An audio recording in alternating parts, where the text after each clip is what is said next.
Hello guys! Busy ako guys. Grabe, ang dami kong gagawin na yun. Ito, naghihintay ng yan.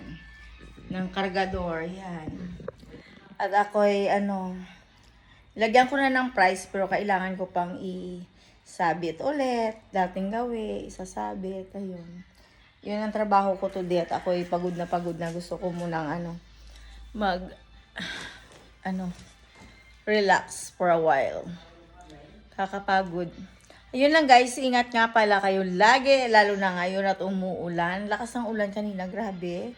Parang akala mo talaga ibabaha ng sobrang bonggang-bongga. Ayun o. Ayun. Sa backside ko ay ang mga paninda ko na kailangan kong ilagay doon sa kabila, doon sa isa kong tindahan. Kasi marami pa rin naman akong stock pero kailangan kong mag-hang more. Yeah.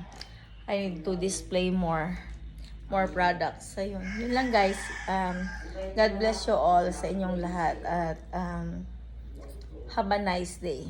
Bye-bye.